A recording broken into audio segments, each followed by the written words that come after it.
live in a world where people are more divided than ever. By age, by experience, by what's assumed about who we are. 1 in 3 people in the UK say they often feel lonely, and more than half of UK residents feel distant from their community. But these aren't just individual experiences, they're a societal signal, one that tells us that something deeper is broken in how we live, how we work, and how we age. People are just a lot more segregated in a way, like you don't speak to your neighbours as much as you would have done years ago. At Intergenerational England, we believe that the future is built not on age silos, but on intergenerational solidarity, a shared commitment to live well together.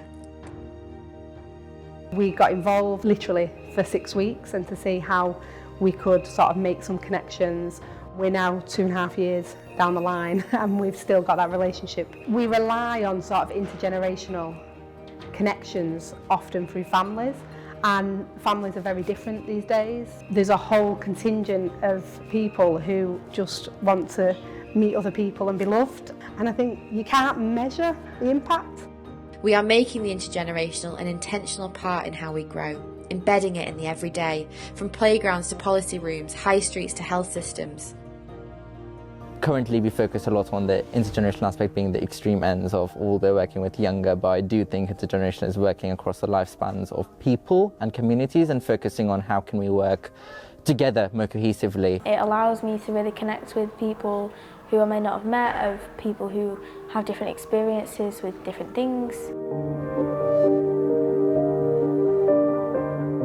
This isn't a new idea, it's happening all around us in every classroom, every town, every home.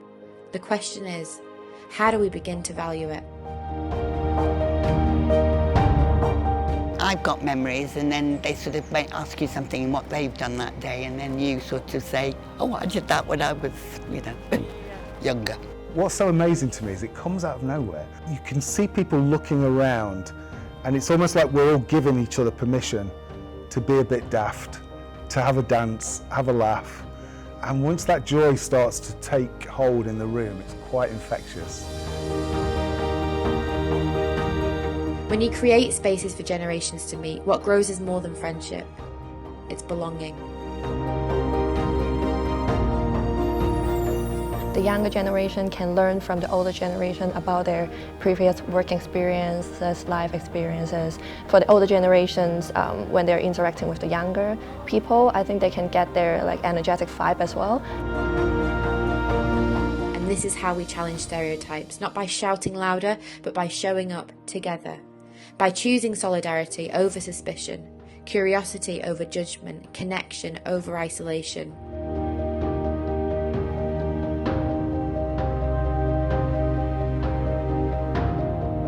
This is my second academic year with our students, a new cohort of students this year, and they absolutely love coming here. Sometimes we're arts and craft, sometimes it's life skills, and sometimes it's physical activities with our students and with the residents. So a lot of our students who have additional needs sometimes need that extra help, so we do lots of different activities, but we make it accessible. So we thought we'd bring that to the care home.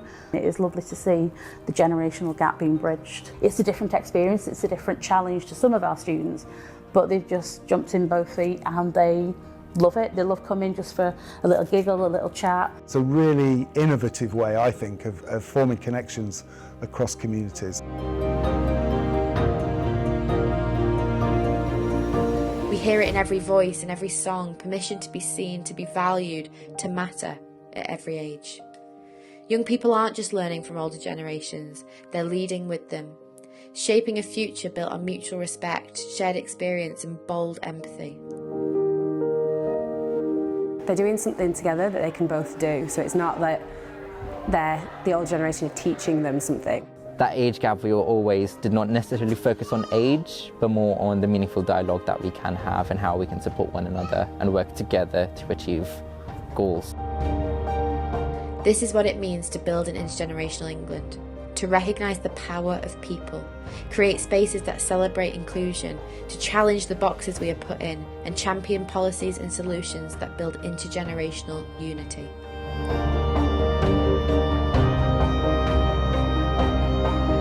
It's moments like this that show what's possible when generations move together, when care becomes connection and connection becomes culture, This isn't just about programmes and projects, it's about reimagining the fabric of society.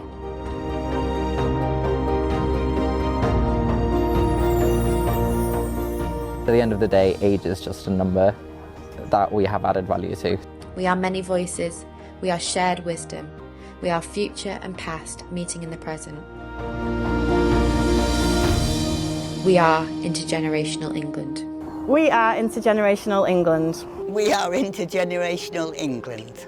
We are Intergenerational England. We are Intergenerational England. We are Intergenerational England.